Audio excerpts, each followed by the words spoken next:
Hey guys, it's Fred. Thanks for joining me. Have a updated video. Sheila and I done one on her channel, Hatfield McCoy Museum Adventures. Hatfield McCoy's Museum Adventures. And but this is going to be on Fred McCoy 40. This is going to be on my channel, and I'm going to let her play, and we'll stop her throughout and make some comments. LEX 18 continues to follow through on the investigation into how London police shot and killed a man while serving a warrant at the wrong house. As Lee Searcy reports, Governor Beshear weighing in on the controversy, watching his words closely until all the facts come out. It's tonight's big story at 6. This is video of the deadly incident that's turned a town upside down. Many demanding to know how London police ended up at Doug Harless's home while trying to serve a warrant, and why officers shot and killed him.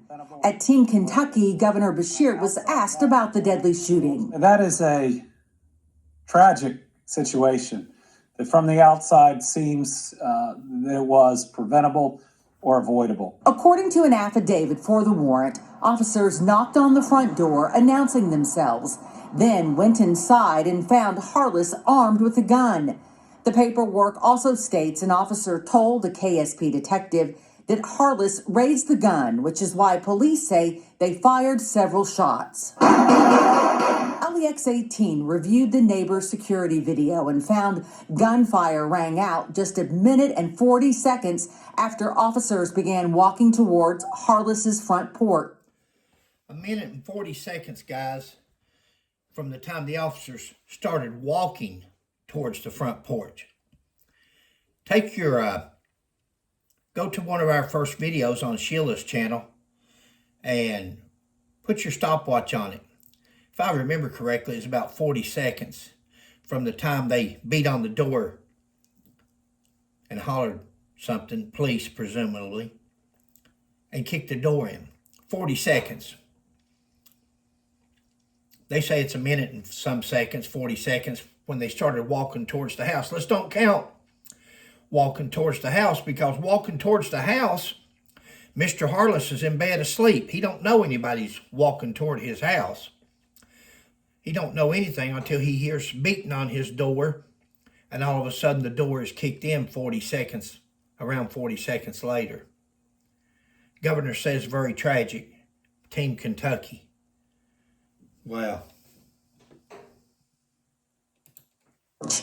When asked about the December 23rd incident, Beshear's answers were reserved since state police are still piecing together exactly what happened. That investigation needs to be credible.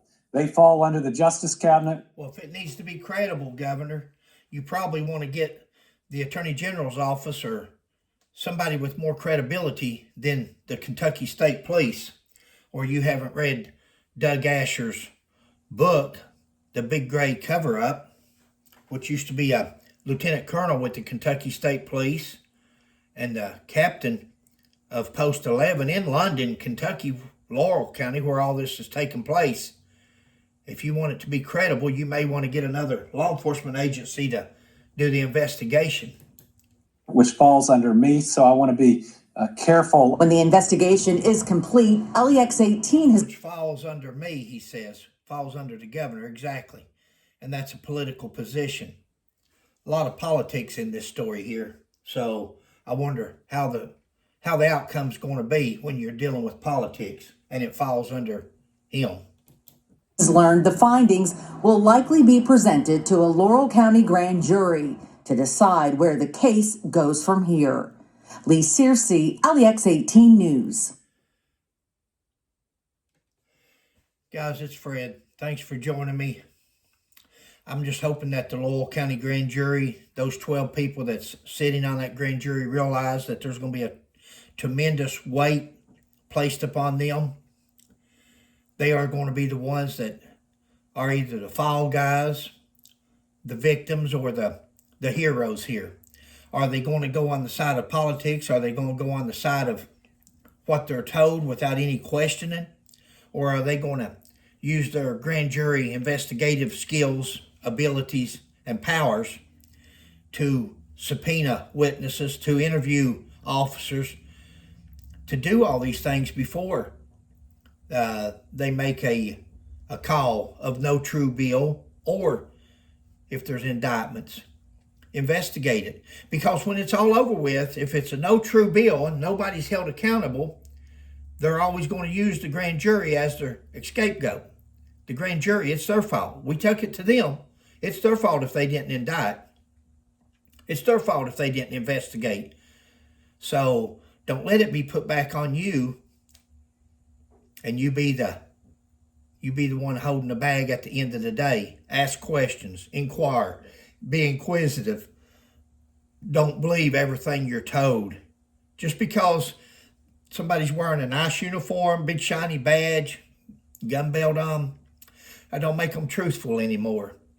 That don't make them truthful. Don't look at that. Look at that person sitting there in a pair of Levi's and a shirt, just like you are, and see if what they're telling is the truth. See if it's believable. See if it passes the smell test. 12 of you in there. Talk about it. Discuss it. Don't take somebody's recommendation whether there's an indictment or there's not an indictment. You're the grand jury. It's your decision. Thanks, guys. It's Fred. Catch you next time.